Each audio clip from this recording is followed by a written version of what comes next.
What is going on, everyone? Train Freak here. Happy Friday 13th to you. Looks like we got a couple of people in the chat already. And it looks like we've already got a few people watching. So that's awesome. Appreciate y'all tuning in and spending your Friday afternoon with me. So, let's see what everybody has going on. I need to enable something real quick. There we go. All right. First up, we got Lynn McCurdy and the HDMMRC is here, channel member, waiting on the Laws Train Museum to open in about 30 minutes, so we'll miss you. Now, at least you popped in and said hi in the chat. I appreciate that, Lynn. And let's see who else we got here. We got Inked Rails. What's going on? Manshed Railroad. What is happening with you? And of course, Hot Dog Pilot Andy telling hello to the Colonel. That would be me.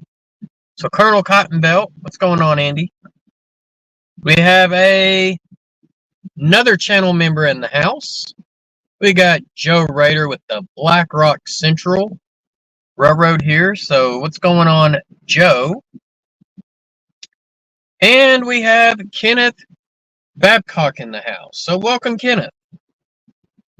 I hope y'all are having a great start to your Friday. Well, Friday's halfway over. I mean, it is, well, depending on where you're at. If you're Central Time and Eastern Time, and especially if you're like Andy over in the UK on the other side of the pond, your day is already past halfway over. I mean, Andy's day is almost over. Where some of you that still live out west is still getting started to your day. So, and we got Brad, Willow Creek Industrial Spur in the house as well. Hopefully we see a mixed manifest. I hope so. Been seeing those kind of on the regular here lately. Let's see. Right now, we don't have anything coming though. And I haven't heard anything within the last hour, so maybe we'll get lucky. Kyle Stevens, what's going on with you? Hopefully the weather down in your area is lightening up. It's finally starting to lighten up here. It's still really cloudy. But Francine decided to come through, and I still see a little bit of cloud movement, but that's about it. We got train work here as well, saying right on time. And Brad is saying that Friday is completely over for him. Well. And we got Grandpa Rails in the house. JD is here. So, who's all got big plans for the weekend? It could be plans on your model railroad, or it could be just plans in general. I know the UP 4014 is coming through. The big boy is probably backing up train traffic. Well, he's not running on this line. He's actually going to be running on the old Cotton Belt, which is primarily southbound traffic. This is primarily northbound, so I wouldn't think he'd be backing up traffic here, but I do know for people in Arkansas, that is the hot topic of the weekend, is mostly everybody's going to get to go see the big boy except for me. So my plans this weekend, my son, his troop has got a scouting camp out down in southwest Arkansas, and more or less I was begged, we need another leader. We don't have enough seats for the kids for the car ride to and from. So I will be going on a camp out this weekend. Trainwork says football, trains, football, and more trains. Nothing wrong with that. And Tim is working on the weekend like always. Well, Tim, you be safe while you're working on the weekends. JD hopes to catch it October 9th on its way to Fort Worth. Well, JD, what you need to do is meet up with Flying Crow and Jack Jack. I want to say it's going to go through Corsicana. You know, because it's flying down the Pine Bluff sub the whole way, so it should go through Jack Jack's home. So if Jack Jack doesn't see it, then yeah, that's that'd be saying something there.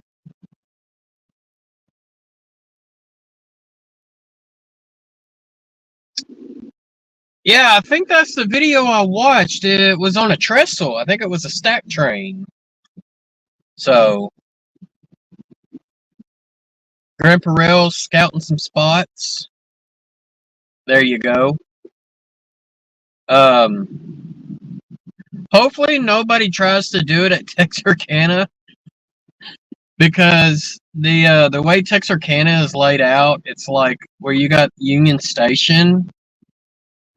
You have, you know, like double tracks right there, and then you have a yard, and then on the other side of the yard is the Cotton Belt main line or the Pine Bluff sub. So hopefully a lot of people don't try to use Union Station and get disappointed, because they're not going to pull. I wouldn't think that they would pull it forward just to back it in. So Jack Jack is coming up to Burleson to watch it come through on the night. Okay. Well, then it seems like you need to go to Burleson and go hang out with Jack Jack. Tell Flying Crow he needs to do the same. So, all right. Still have nothing coming. But it is what it is. But yeah, I'm going to miss out on the 4014 this year. I've already seen it twice. So it's kind of one of those things, like once you see it the first time, then it's like, okay, yeah, I would like to go see it a second time. And then it's like, once you see it the second time, it's like, it would be nice if I could see it a third time, but I don't have to see it. So that's just kind of my mindset on it. The only thing that really sucks about it coming through this time is it's actually going on the route that my layout is modeled after. And so, mine starts in Jonesboro. It's actually staying overnight in Jonesboro, and then it's going to go all the way down to Pine Bluff, but then it'll catch the White Bluff sub up to North Little Rock to stay overnight, and then they'll turn it the whole train around, take it back down the White Bluff sub, just to send it back down to Pine Bluff, down into, southwest of Texas. So they really like to try to use the old Cotton Belt route for southbound traffic, and the old Mopac route, which is where I'm sitting at, for primarily northbound traffic. Ah, okay. Well, that would suck not to be able to hear the whistle. Yeah, I wouldn't post up anywhere if there's a no horn, no whistle zone. Dwight saying my son is not going to see it since it's raining. It's not supposed to be raining this weekend, or I can tell you where I'm going. It's not supposed to be raining, and it's not raining right now. I think Manshed said he's going to run over to Brinkley, Arkansas, which is a city on my layout, to go catch it there. And Brinkley is about hour and a half away from me, so it's probably about 2.5 hours from Manshed, because he's about another 45 minutes west of me. So, but welcome, Dwight Kerley Express, or the Kerley Express, also known as Dwight, also channel member. So, yep. Oh yeah, well yeah, that you definitely don't want to get wet on that, but that's like my employee that works under me where I work at. All he has is a motorcycle, and he still has to come to work, rain or shine. The only time he doesn't have to come to work is when we're closed due to winter weather. or inclement weather. So, and now we got Dwight saying hi to everybody. Oh, Kenneth is going to be heading to Brinkley himself. So Kenneth and Manshed might be able to hook up together.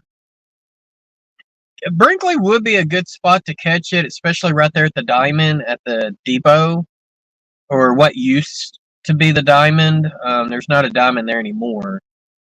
The town that I was thinking about running up to catching it was actually going to be Hickory Ridge, because I figured with it being a flag stop, it's also in the middle of nowhere. Not a lot of people would try to go there. Brinkley being right on I-40, a lot of people are going to go to Brinkley. I was hoping it was going to stop in Wiener, but it's just going to blow right through. So Hickory Ridge is where the flag stop is, and then the next stop is Brinkley. So if I read the schedule right, it departs Jonesboro. It has a flag stop in Hickory Ridge that's for, refuel and rewater. Actually, not refuel, it's just rewater. And then it goes from there to Brinkley, which it also has a flag stop for the same purpose. Then it'll run down to Pine Bluff to the Depot Museum. So it's not the Arkansas Railroad Museum, which is in the old Cotton Belt machine shops, but it's at the Pine Bluff Jefferson County Museum, which is in the old depot, or Union Station. It will do the same thing there, and then it will run up to Little Rock and stay overnight.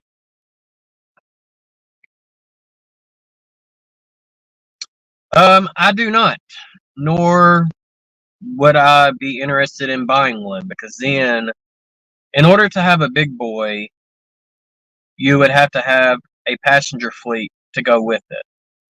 But I also model 1958, and the big boy never came through my area in 1958. But neither did the cab Ford, and neither did any of the other Southern Pacific steam locomotives. So I've got a 482 Skyline Mountain. That's a Athearn Genesis.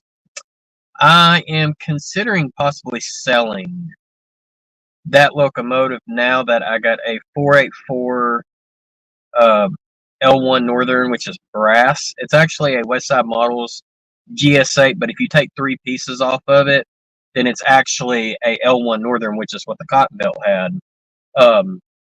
Southern Pacific classified them as GS8s when the Cotton Belt leased them to the SP for commuter service. And the TN&O used some as well. And then I have I believe it's a 442 Atlantic. That's brass. I just acquired that this year at the train show. I got it for a steal. It had a messed up, the front truck on it was messed up, and it's because it was missing the screw. The screw was in the box. So you just got to take the truck apart, pop it all back into place, put the screw back in to hold it, put it back on. I got that brass locomotive for $80. And then I have a 10-wheeler, a 460, that is a IHC, that's already painted and decaled as a Cotton Belt. And then I have 2 more locomotives that are not in the best shape. I've got to do some repairs on them. I've got a 480 Consolidation and a 482 Light Mountain that's already painted as Cotton Belt, but they have issues. Holy smokes, the train's here, and I'm failing. Let me get this camera turned around, guys. Just in time. I should have been paying better attention. All right, so let's see. If we see any 40-footers, that will be the G4. All right, let's see here. JD says that he saw the 4014 in LA in the early 90s until they moved it for restoration. It was at the LA County Fairgrounds in Pomona next to the drag strip. We got Ken Amos in the house. What's going on, Ken? Yeah, $80 for a brass steam. Yeah, not bad at all. And there you go. Surprise!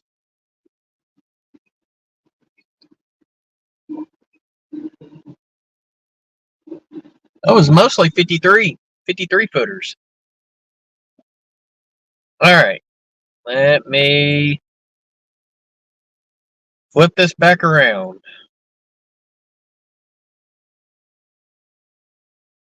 There we go. I wouldn't have been able to get out of the truck fast enough for that guy. That was a hot shot. I believe that one might have came from Corpus Christi, Texas. But yeah, he's moving about 65, 70 miles an hour. And now I don't have another train. But hey, we got one. Wednesday was here, we got a twofer. So now that we got a train that came by, y'all need to smash that like button. At least I've provided for you. And if you're not subscribed to the channel, make sure that you hit that subscribe button and fill in the bell so that way you'll know when I will go live the next time I'm sitting at the tracks.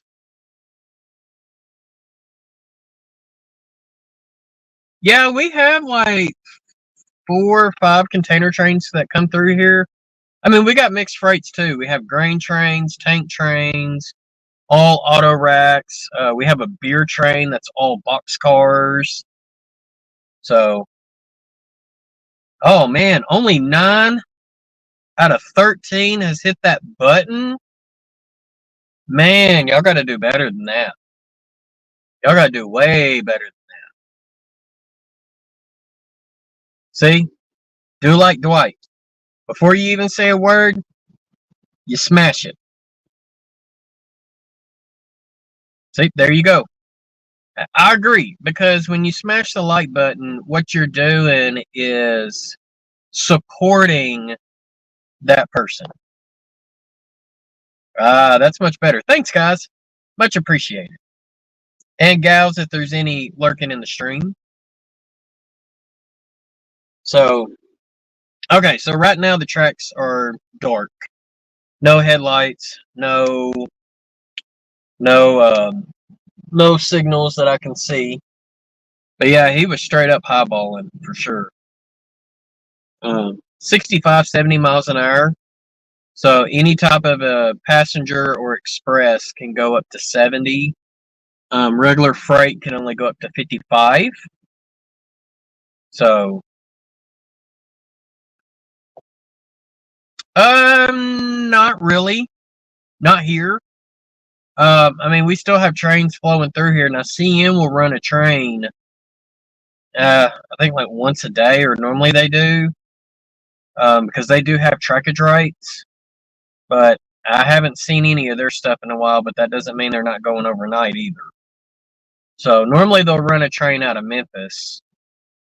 Now I'm wondering if maybe I would think we would have a little more train traffic due to Francine, because sometimes what they'll do is route trains around, but who knows? Maybe now we don't have much. Yep, right through Jacksonville. Jacksonville is actually the next town south of me, so instead of Mopac hobballing through here, now it's the Onion Pack hobballing through here. But they do say that the Cotton Belt's Blue Streak Fast Freight is the freight train that set speed standards for all Class 1 railroads in the U.S. And God, that was back in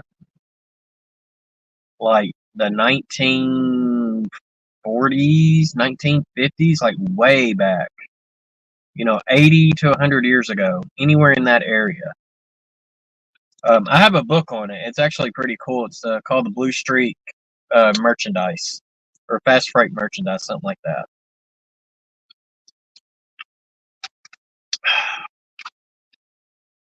Joe, my water matches your logo today. How about that? It's orange tangerine flavored. So it's like I'm drinking Black Rock Central water. So I figured you would get a kick out of that one. I guess I'm going to have to be a little more vigilant now that one kind of, like, I just heard a horn out of my ear and move. Manshed asked, did you see the tank get tanked by the train in South Carolina? Did you see the tank get tanked by the train in South Carolina? That was one dumb truck driver. Ken Amos is saying. No, I haven't seen it. Aaron, you need to text that to me, so that way I can watch it when I go back to the office here in a little bit. Now, most truck drivers that I've seen get stuck on the railroad tracks are not the brightest crayons in a box. Because it's like, you're a truck driver. You should know better. You know? And then a lot of times what will happen is the gates will come down on them, and they're afraid to break the gate. Like, you're better off just breaking that gate than just staying put and letting the combination of the train and your truck do way even more damage. The railroad would really appreciate you for just breaking the gate versus just sitting on the track. They could get that gate, just fixed in a day. And the thing is, they're spring loaded too.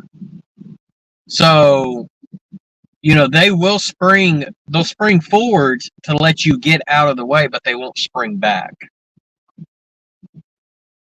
They spring away from the tracks, in other words. Yeah.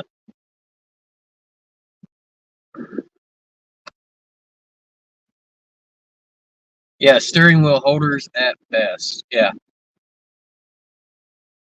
But yeah, I've got a pretty good, decent fleet of steam now.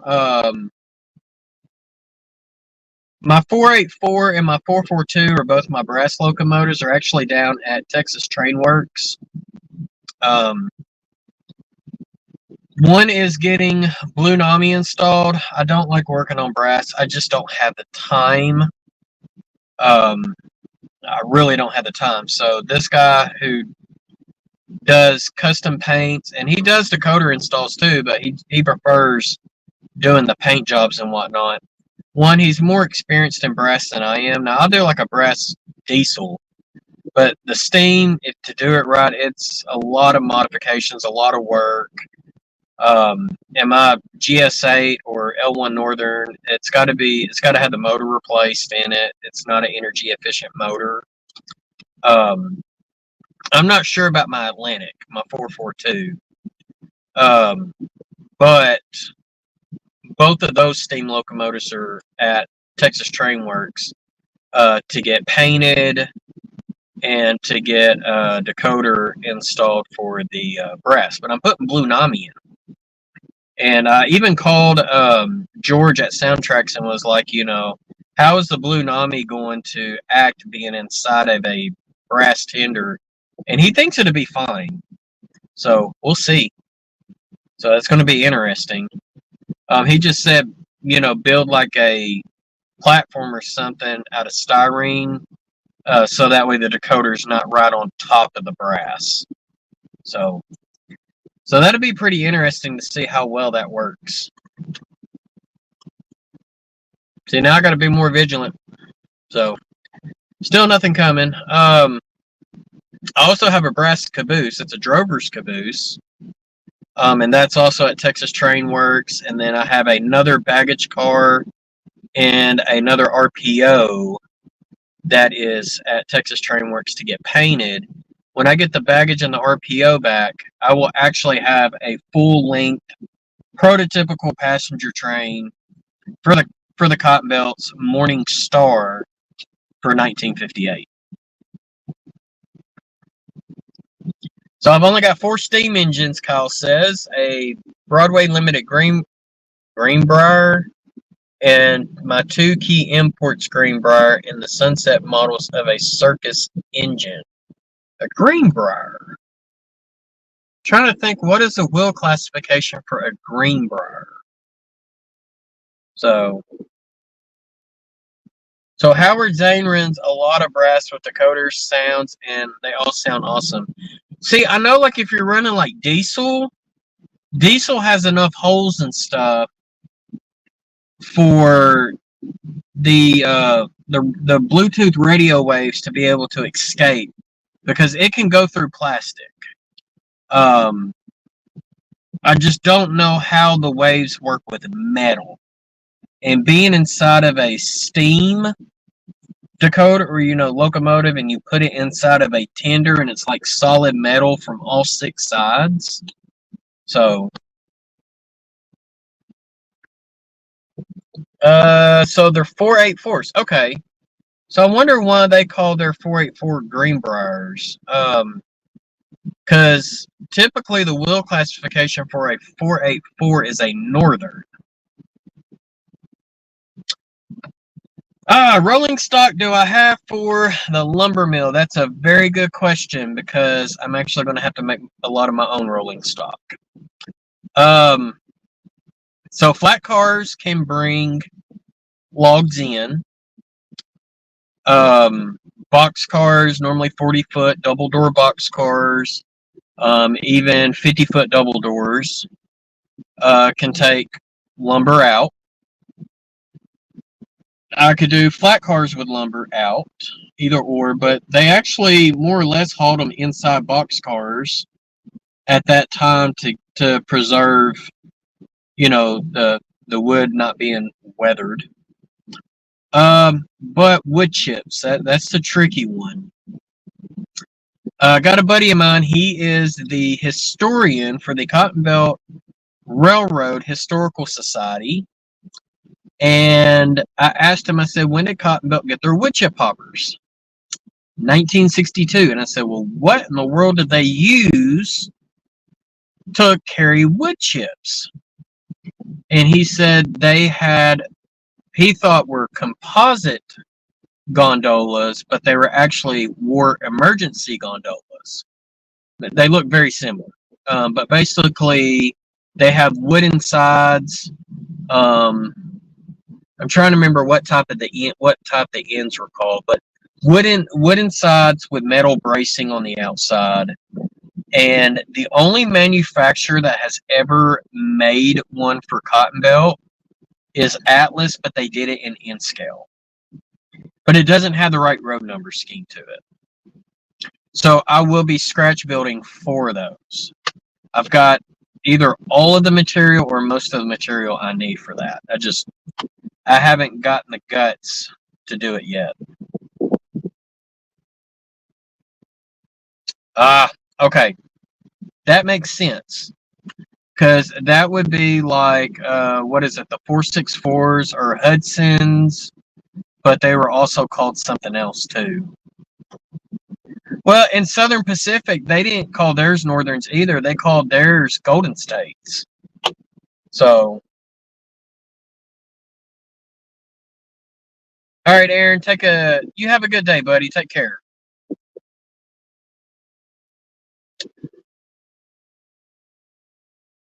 Steve Childers. Hey, what's going on? So thank you for telling me that, because that's something I totally forgot to mention, is I did have a video release at 1 o'clock Eastern today. It's a layout update. It's been a while since I've done one. So I went ahead and did that, and it talks a little bit about the sawmill, not much, but mostly about some track changes that I'm doing and some of the stuff I've done with the track. So, but anyways, welcome Steve Childers, the Retirement Railroad. I wish they would restore the 614. So I'm assuming the 614 was a Southern locomotive, like one that might have been done the Crescent or something. I'm not real sure on what railroad the 614 was from.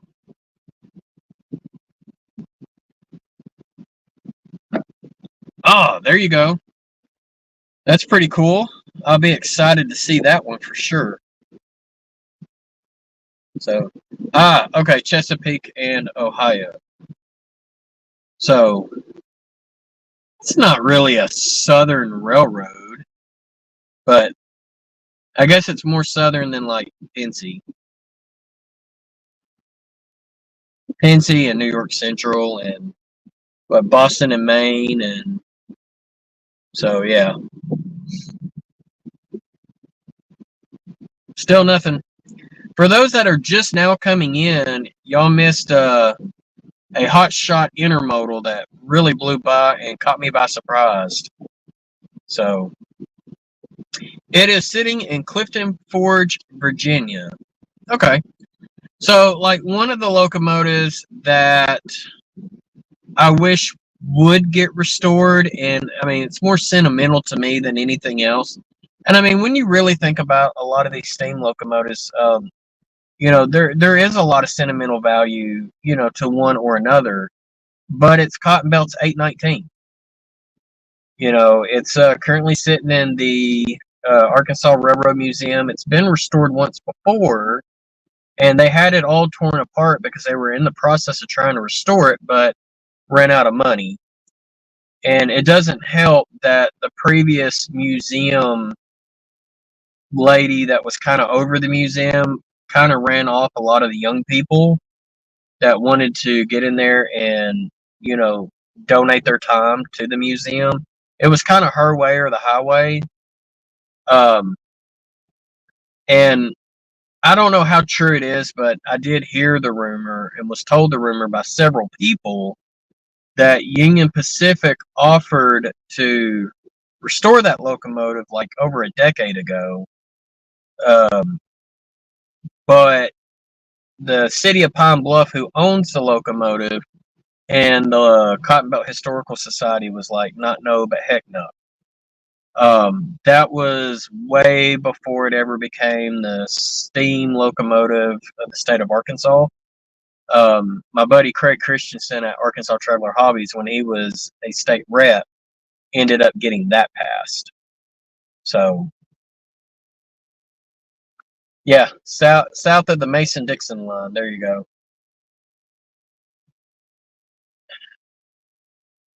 So 614 is a former C&O engine. Would premium passenger trains like the George Washington south of the Mason-Dixon line, the Pa and Ma border is the south. Okay.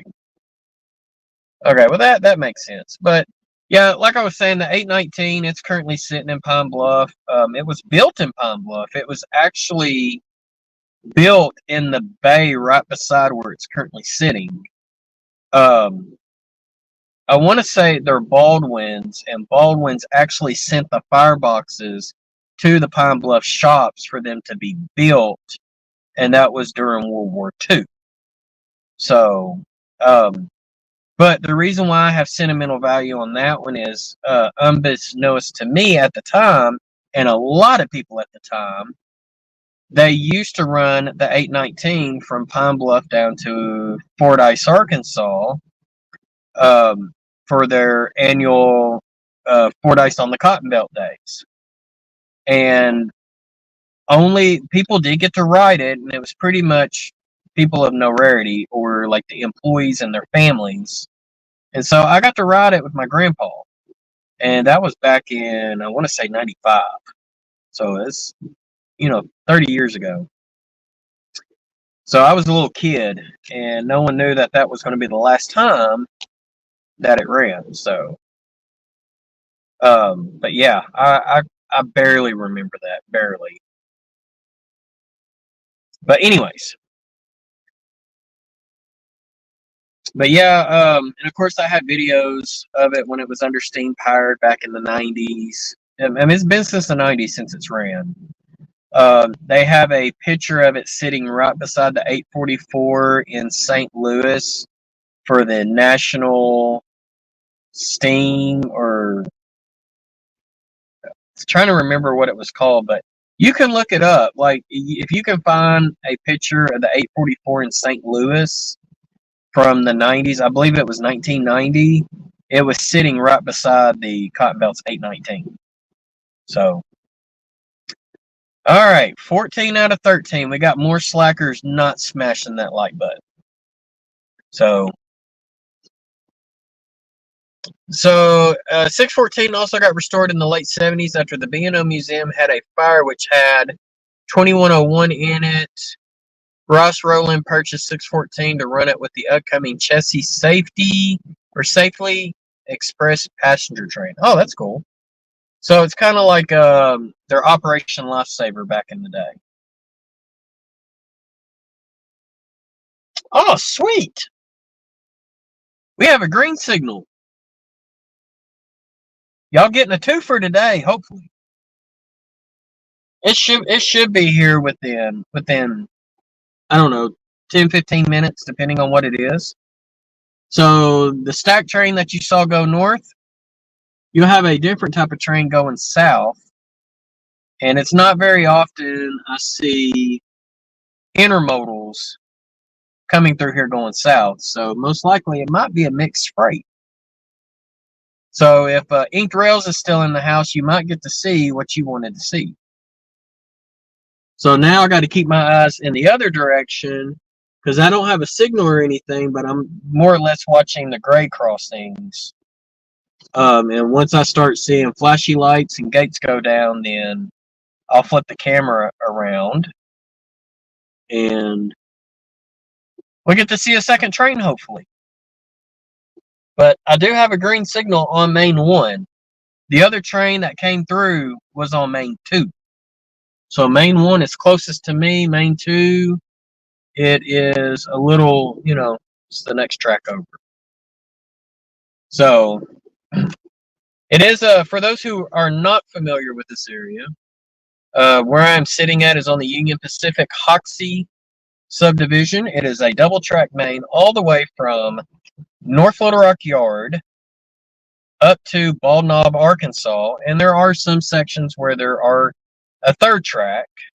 So you'll hear like either a siding or a main 3. But it is bi-directional traffic because it's a north-south route and east-west route. Because at Bald Knob, it splits off. The Hoxie continues north to Poplar Bluff, Missouri. And the Memphis subdivision splits off and goes to Memphis, Tennessee. So, yes, mixed for the win. Dude, I love mixed freights. Those are my favorite. Tim is saying the arcade and Attica 18 is still doing the shakedowns run. Something broke, preventing its return to revenue runs on the 24th. Oh, man.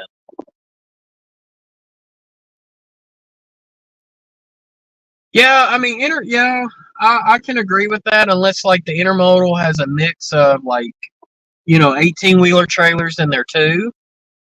So, Eugene Claus, Brunswick Train Fan Farm Lover Videos. Hello, how are you doing today? And good afternoon. Yes, I'm doing good. It is a Friday. We had a stack train come through earlier. I barely caught it in time because I almost let it go by, but I'm constantly trying to keep my eyes in the direction I know that a train is coming from, so that way I can get the camera flipped around in time for you to see it. But I am doing good, and I hope you are doing good too.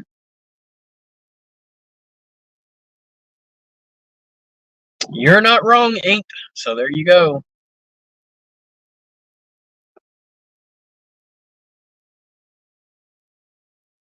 Freeman, Virginia in Brunswick County. How about that?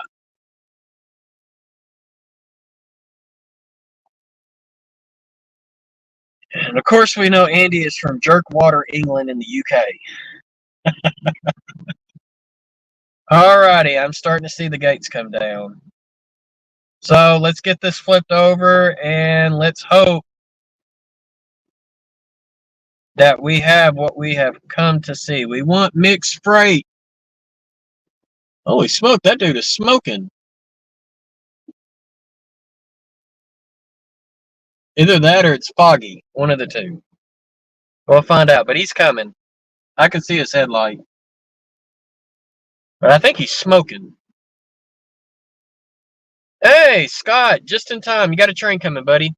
I'm glad it's my Friday 2 days going to my HO Scale Train Club tomorrow, Golden Isles Model Railroad Club in Kingsland, Georgia, about an hour away from Waycross.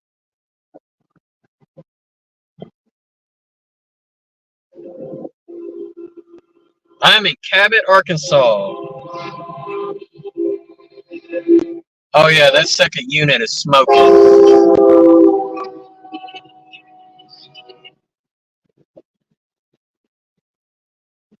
All right, guys, there you go. Mixed freight. Yeah, the Cheech and Chong Express.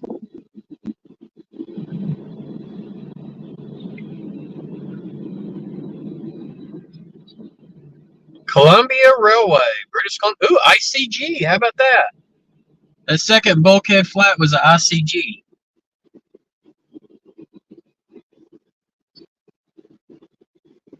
Y'all might see some fallen flags on here if you're lucky. No reload. That was graffitied on that center beam.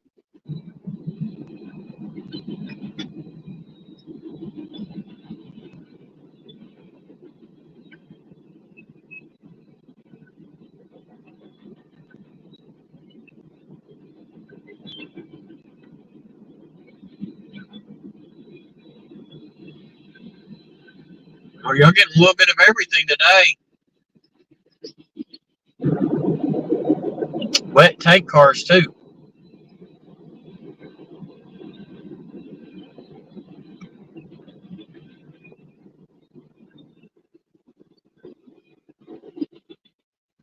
Got quite a few auto racks now.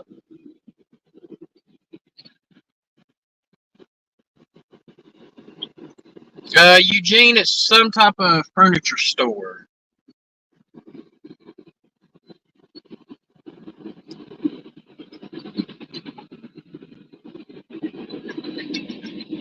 Scott, the answer to that would be both.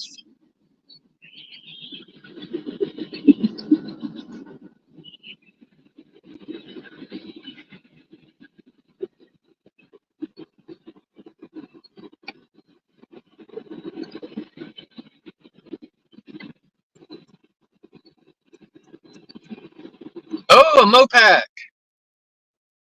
That one had an eagle on it.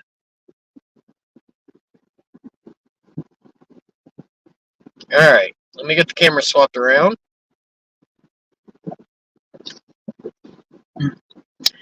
No, it is not a restaurant. That is a furniture store. Now, there is a diner behind it. But, you know, these towns that have railroad tracks going through it and then you get interstates going through it, restaurants rather be by the interstate than by the railroad tracks. Joe, you need to do something about that.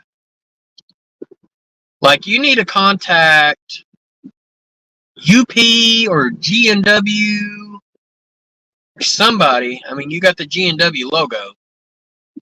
You got to contact them and tell them, hey, they need to make something happen.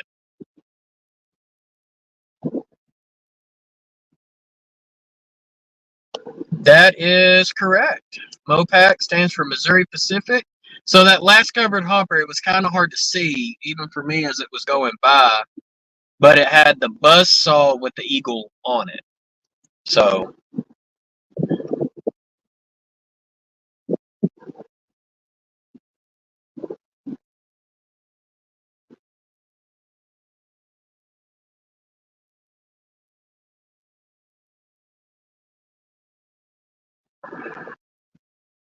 I need more boxcar. Hey, I need more boxcars for my current layout.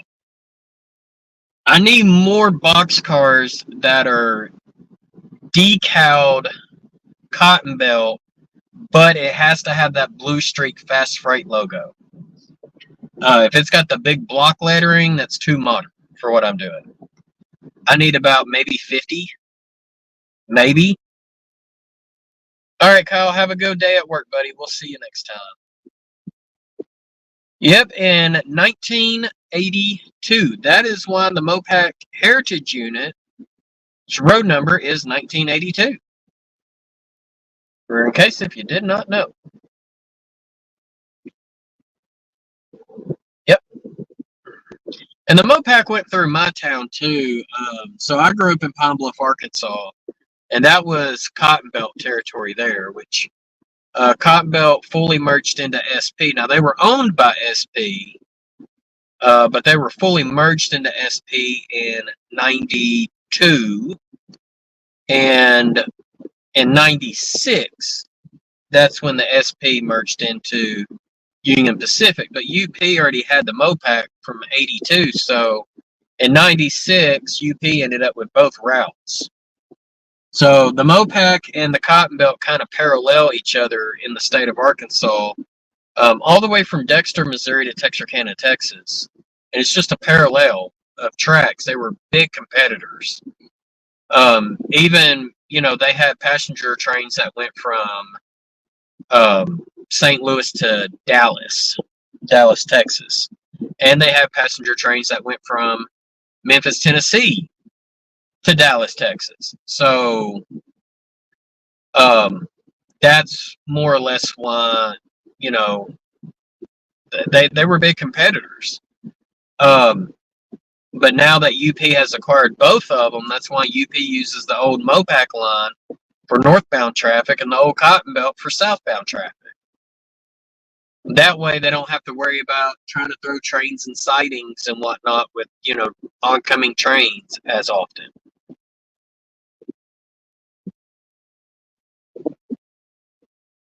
Tim says, I need tank cars, more flat cars, gondolas, and more open hoppers. I have plenty of box cars. So if you're doing actual prototypical operations on your layout, and also depending on the era that you're running, making sure I don't see another headlight down there. And especially if you're running like my era. Railroads did not like to use another railroad's equipment because they would have to pay leasing fees on it. So unless it was going back to the town where that railroad equipment could go. So I'm going to put a hypothetical in there. Like me and my good buddy John Arthur are, we're good friends, and he lives outside of Richmond, Virginia. He models the Seaboard, I model the Cotton Belt, and we actually did a exchange video a few years ago. And the way that it works is, let's say that if the Cotton Belt had 2 empty box cars in their yard, one's a Cotton Belt and one's a Seaboard, they're going to look at and say, okay, where is this product going? If it's going to, say, Chicago, Illinois, Cotton Belt never ran to Chicago. Or let's change it from Chicago. Let's say it's going to up there where Tim at CP368 Productions is at, Attica, New York, or Arcade, somewhere up in that area. Let's say that they need to deliver a shipment of goods up there. They're going to use that Cotton Belt box car because then they're not having to pay a leasing price on the car in itself. Now the railroads will have to pay a leasing from every different railroad it interchanges with until it gets to that customer. But let's say that it's going to Richmond, which is on the Seaboard. Well, then the Cotton Belt's not going to want to use their own car. They're going to want to get that Seaboard card off their railroad and send it back. So they'll use that to send it. Well, this stinks. It is starting to rain. I'm going to show you what my view looks like. So it's a good thing the trains came by when the trains came by. Otherwise, this is what you'd be seeing. Not much of a view. So how about that? That kind of stinks. Because I got a few minutes We wouldn't have time for another train to come by anyways, because I'm going to have to head back here in just a few. Yep, so have you seen the Seaboard Railroad's new locomotive heritage unit? Is it the Seaboard Coastline or the Seaboard System? So you have to keep in mind, Seaboard, I can't remember exactly what their colors were. It's like an olive green and a yellow, I think. And then when they merged with the Atlantic Coastline, they became the Seaboard Coastline. And then they did some mergers with L&N and became the Seaboard System, the family system, or something like that. I would have to ask John Arthur. He would know a whole lot more than I would. And then they merged with Chessie, and now are CSX, which is Chessie Seaboard Exchange or something like that. I don't ever see any of the CSX heritages here. Yeah, rain bummer. We went like almost 2 whole months without rain, so we do need the rain, but it's been raining since yesterday morning. Like, it didn't stop rain. Like, we got a little stoppage of rain a little bit today, but it's just been on and off. It's from the remnants of Hurricane Florence that has come through. Yeah.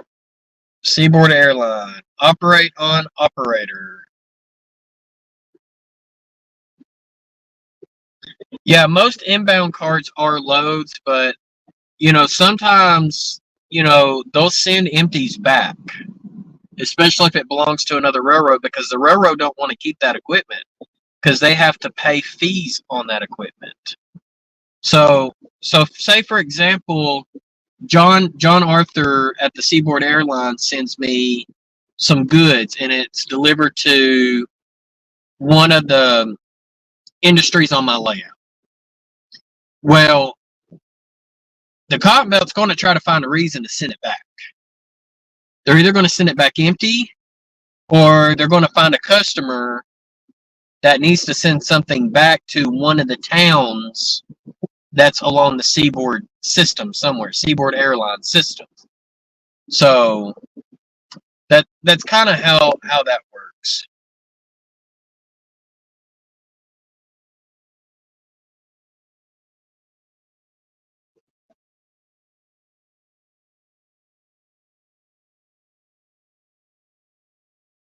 All right, just trying to catch up in the chat. Waycross, Georgia, that's where Scott's at. All right, so Tim is saying the Seaboard Coastline, the LNN, and the CRR. What is the CRR? I know Conrail is CR. What is the CRR? Weren't merged. That's why they were family lines. When they fully merged, they became Seaboard System. Okay. Yeah, see that? Okay. Every once in a while, I'll see a covered hopper that's got SCL and LNN family lines on it, and the reporting marks are SBD. All right, Ken, have a good one, buddy. We'll see you next time.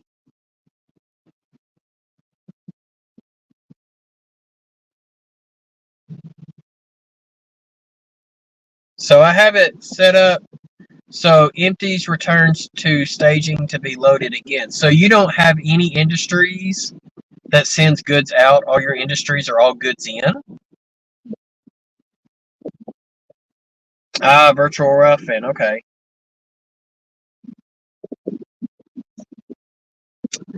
So most of my railroad knowledge is the Western railroads. I'm not very knowledgeable.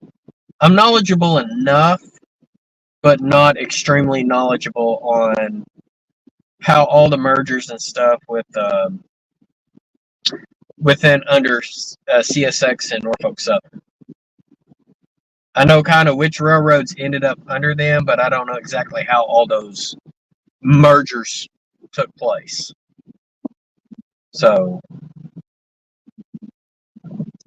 if that makes sense.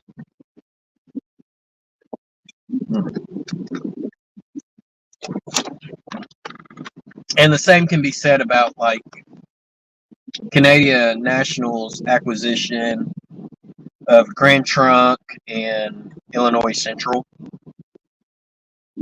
Kind of the same thing with them. So, but anyways, 1985 CSX Early merger.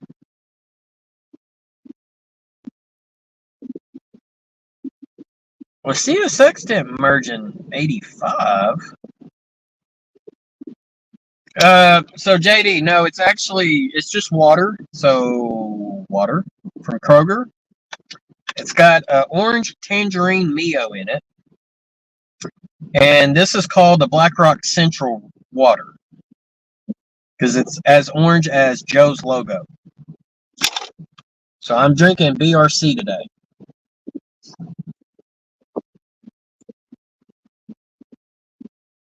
So the only thing that shipped out is elevators, lanterns, and buttons. Okay. July 1st of 1986 became CSX. Okay. So yeah, see, like I said, I'm not real knowledgeable on that. You know, like I said, my knowledge is more the Western. So, 156 Andrew, Shortbread Express, welcome. I can tell you now, the rain makes it even harder to be able to see if a train is coming. So, we ain't got no more trains. But you got two today. So, for those that are coming in, because I'm fixing to be leaving, actually, I got to leave right now. So, I'm going to go ahead and tell you, check the replay, because there was two trains that came through. We got a hot express of intermodal, but then we also had a southbound mixed freight that did have some fallen flags on it. Not easy to spot, I'm sure, on video, unless maybe you're watching on a TV. But other than that, if you're not subscribed, make sure you hit that subscribe button, fill in the bell so you'll be notified when the next time I decide to go live, or if I release a video. And I am working on a couple of projects. One's taking a little longer than I would like for it to, but it is what it is. And speaking of videos, there is also a video that just released today, which is my latest layout update, where I talk about the double crossover that I hand built and some track changes that are coming on the layout. They're not major track changes, just a little minor stuff. But if you don't mind, before you leave, make sure that you smash the like button. Show me your support. So that way I'll want to keep doing this again and again and again and again. So if I don't get them thumbs up, it's kind of deters me from wanting to come back out here and going live, because I could just sit here and watch the trains without sharing it with y'all. So make sure you hit that button for me. So other than that, y'all be safe out there. I hope y'all have a great weekend and happy railroading. Take care.